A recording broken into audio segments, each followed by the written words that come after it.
বিলাই মেও থেকে আপনাদেরকে আবার নিয়ে আসছি নতুন একটা ভিডিও দেখানোর জন্য।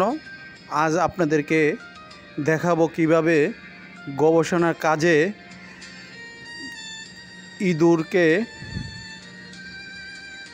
ব্যবহার করা হয়। বন্ধুরা, দেখা যাক কিভাবে ইঁদুরকে রিসার্চে ব্যবহৃত করা হয়। আমরা দেখতে যাচ্ছি। ওই যে বন্ধু দেখা যাচ্ছে কিভাবে একটা ইঁদুর ধরে আরেকজন সহকর্মীর দ্বারা কিভাবে ইঞ্জেকশন পুশ করা হবে আমরা তা দেখতেছি। বন্ধুরা, দেখা যাক। হ্যাঁ, এই যে দেখা যাচ্ছে, দেখুন বন্ধুরা, আরও সামনে থেকে দেখতেছি আমরা কিভাবে 1 ml সুইয়ের মাধ্যমে কিভাবে ইঁদুরকে ইঞ্জেকশন দেওয়া হলো। তা রিসার্চের জন্য ওনারা যেই প্রোডাক্ট উৎপাদন করে তা মূলত মান নিয়ন্ত্রণ করার জন্য তারা ইঁদুরের ইঞ্জেকশনটা দিয়ে থাকে। তো বন্ধুরা, দেখা যাচ্ছে কতগুলো ইঁদুর আলাদা আলাদাভাবে ওনারা আলাদা আলাদা ঝুড়িতে রাখছে। তো তাদেরকে ইঞ্জেকশন পুশ করানো হচ্ছে। আরেকটা দেখা যাচ্ছে, আরেকটা ইঁদুর নিচ্ছে আরেকজন সহকর্মী ভাই। এই যে দেখা যাচ্ছে, দেখা যাক এই যে কত সুন্দরভাবে ওনারা ইঁদুরকে ধরলো। এই যে আরেকজন সহকর্মী খুব সুদক্ষভাবে উনি ইঁদুরের দেখা যাচ্ছে ইঁদুরের লেজে ইঞ্জেকশনটা পুশ করতে যাচ্ছেন।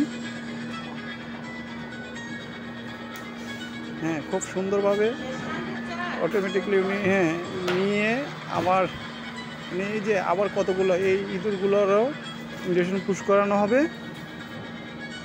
প্রিয় দর্শক ভাই ও বন্ধু, আমরা যা দেখতেছি না, অনেক অপূর্ব একটা জিনিস। আসলে আমার সৌভাগ্য হয়েছে এরকম একটা গবেষণা প্রতিষ্ঠানে ভিজিট করার।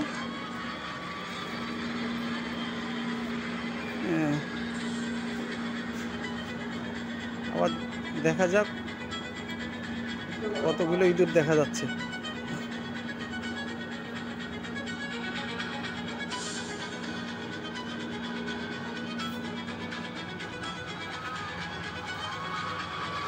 ইঁদুরগুলো কীরকম লাফালাফি করতেছে।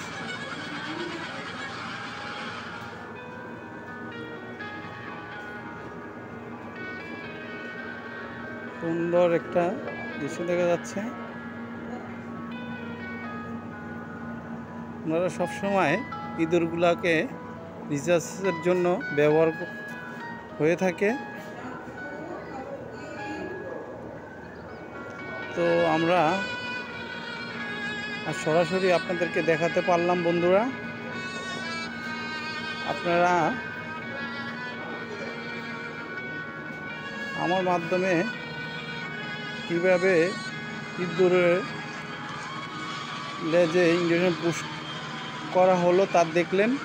ওই যে বন্ধুরা দেখতেছেন, দেখা যাক কত কত নিখুঁতভাবে, যা অতি দক্ষ না হলে কখনো সম্ভব নয়।